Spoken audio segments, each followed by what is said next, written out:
Welcome back to Christie's Creepy Crawlies. In today's video, I'll be doing an update on Littlefoot.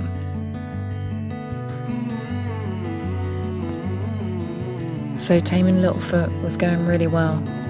Like really well.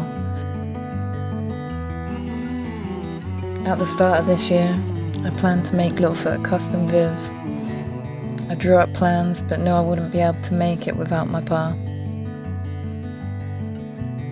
At the time, my dad was on holiday for a month. When he got back, he had to go into self-isolation for 2 weeks due to travelling through Bangkok from Vietnam. After he had completed his mandatory isolation, we sat down and went through the plans. Not long after that, lockdown happened.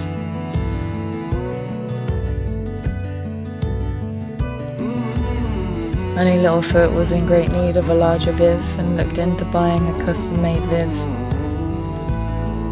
One company wouldn't deliver to my area, and the other wasn't doing custom vivs, so I had to settle with just a 6-foot viv, just so I could get him out of his old one. When I ordered it, it said it would be 10 days. 15 days went by, and I messaged the company I ordered from. They referred to me to their Facebook page, where on one of their posts, they called their questioning customers impatient a-holes for asking where their orders were, and that they had run out of materials and goods. So I waited desperately, wishing it would hurry up and get here. So Littlefoot didn't have to sit in a viv that was too small for him.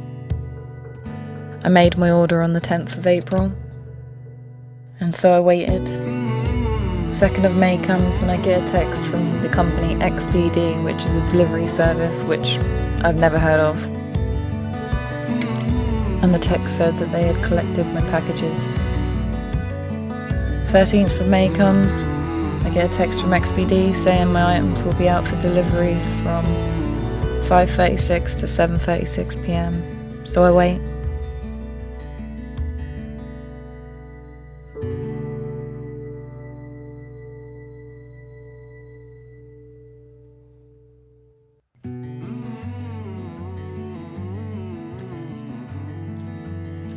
"7:36 comes, no delivery. I email and complain to the company I ordered from, and the reply says XPD will reply to their email in 3 to 5 days, and that they'll find out what had happened to my order.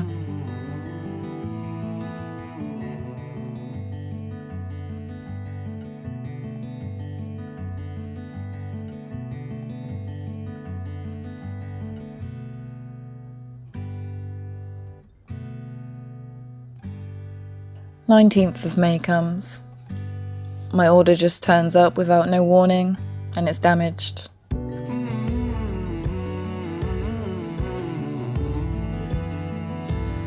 As I bring it in and begin to open it, I notice that the corners are broken. The MDF wood is all covered in dust, which really affected my eyes and my asthma. The boxes looked like they had water damage.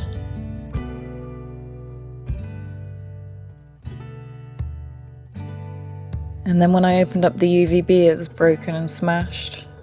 Glass going everywhere, all in my newly built viv. So again, I had to complain to the company I ordered from.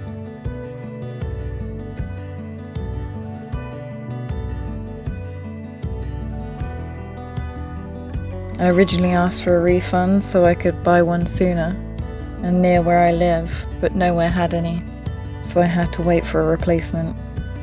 XPD collected it on the 22nd of May and then delivered on the 26th, so that wasn't as bad. And it came not broken. During getting the vivarium set up, I noticed a change in Littlefoot. He'd sneeze more, swallow funny, and make clicking noises. Once I started noticing him open his mouth funny whilst he was breathing, I knew it was bad. I thought it was mouth breathing, which is a sign of dehydration.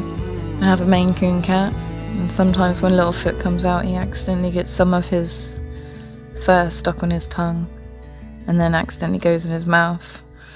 I always try and pull it out before this happens and follow him everywhere he goes.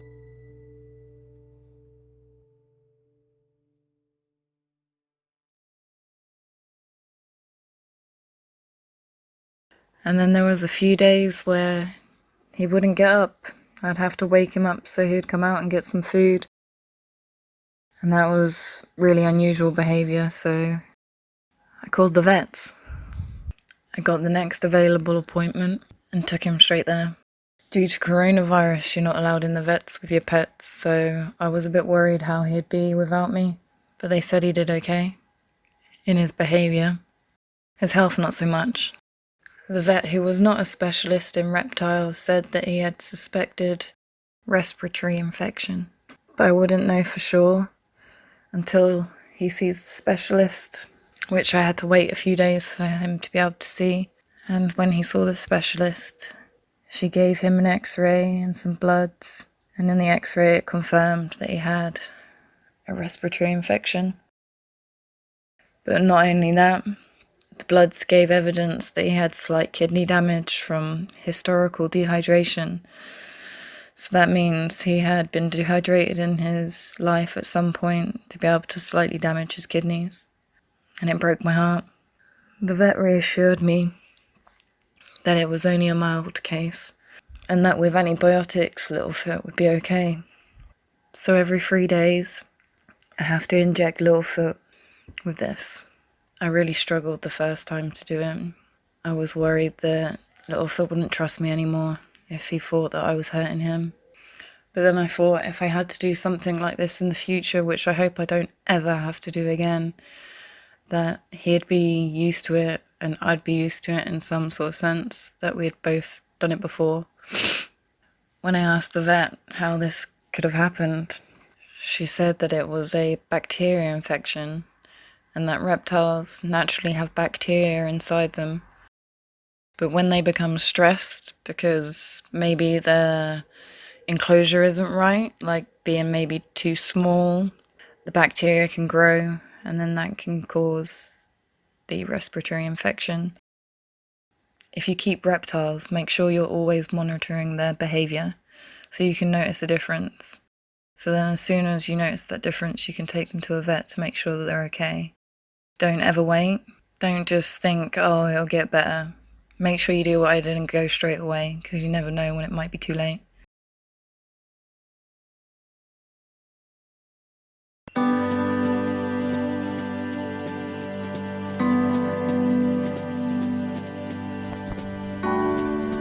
The vet also said that Littlefoot might be a girl, and that another one of her treatments is for her to have 4 baths a day with Repto Boost. So pretty much she has turned into my little baby girl.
Okay.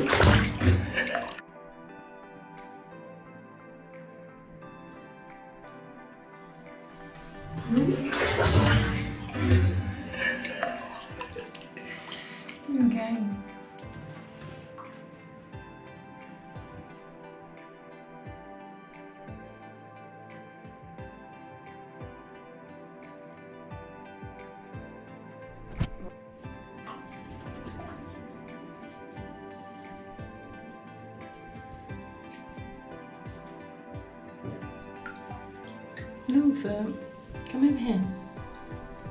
Littlefoot. Go up there. Come to me.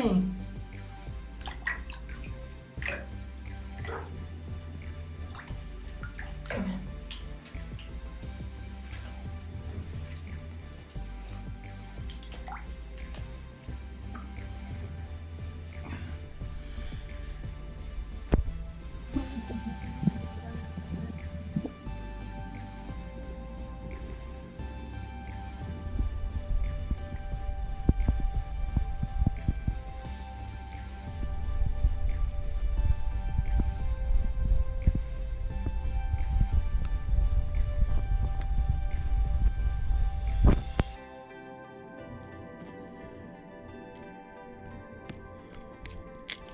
You had enough now?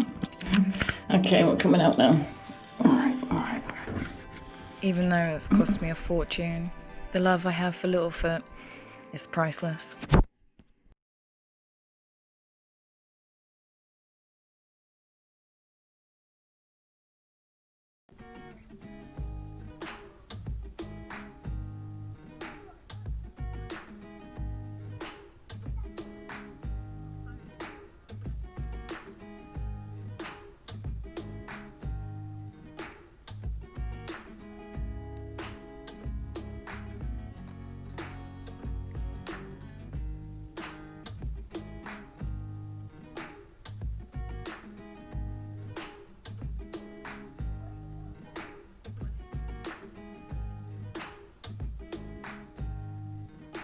Soon after.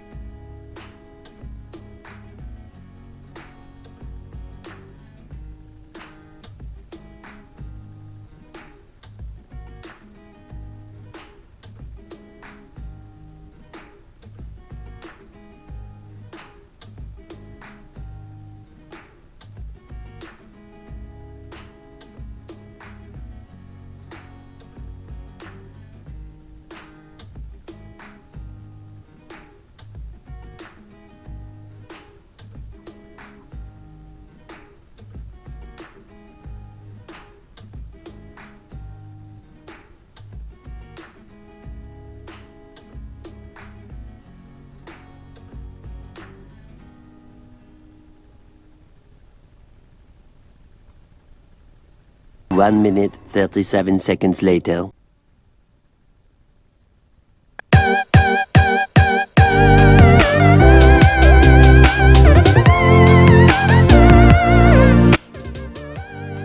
Thank you for watching. If you like my videos, please make sure you leave a like. If you want to keep up to date with Littlefoot, make sure you subscribe and share. I'll be uploading a bit more often now. That's if the laptop keeps working. I need to remind it can't go on furlough too.